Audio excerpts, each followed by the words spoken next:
right. Hey, friends. Welcome back for another week of phonics. This week during our phonics time together, we are going to be working on something brand new. We're going to be working on some letters that we're going to call digraphs. Can you say that word with me? Digraphs. Digraph means when you take two letters and you put them together and they make one sound. So I'm going to show you what I mean. I'm going to introduce you to 4 friends this week.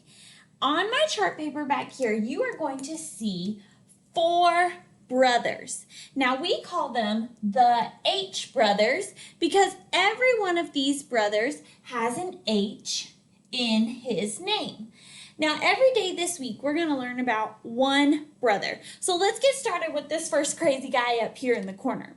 His name is Charles. Can you say that with me?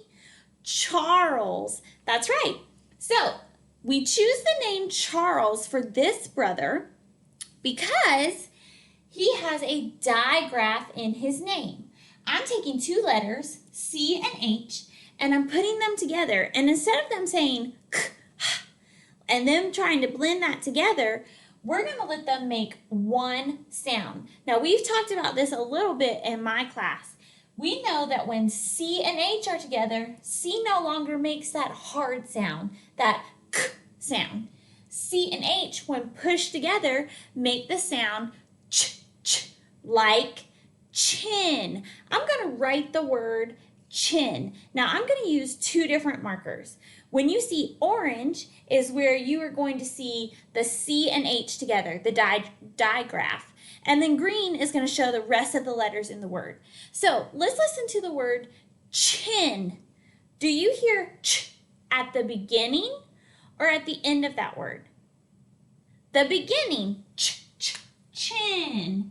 C, H, makes the ch sound, ch.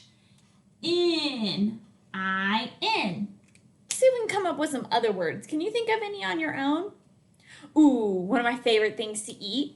What about cheese? Where do you hear that C and H? At the beginning again, that's right.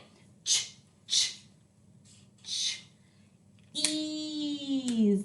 That's 2 E's together, make the E sound. Cheese. And it has that cool silent E at the end that we talked about last week. What about a baby chicken? What's a baby chicken called? A chick. Chick. Let's write the word chick.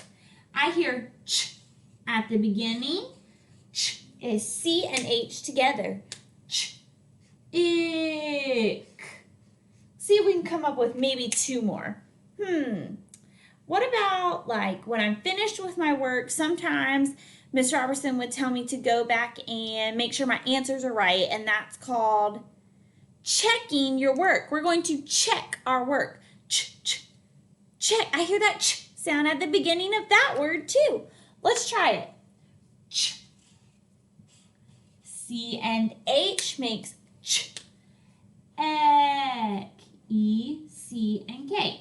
Now, all of these words so far have the CH, the ch sound, at the beginning. But the ch sound can go at the end of the word. Like sometimes on our Nearpod lessons, we like to play a game where we have to find the match, right? Like we're finding a word and a picture that go together. Match. Where do you hear ch in the word match? It's at the end. So I'm going to start with my green this time because ch is at the end, not the beginning. Ch. The C and the H go at the end. So again, this week we are going to be learning all about each one of these brothers and the digraph that they have in their names. This week, or today, we've learned about Charles, who has the CH digraph in his name. And what sound does that C and H make when they're put together? Ch. That's right. We're going to practice a couple of words on the next couple of slides. But remember, when you see C and H and they're next to each other, they make one sound, and it is the sound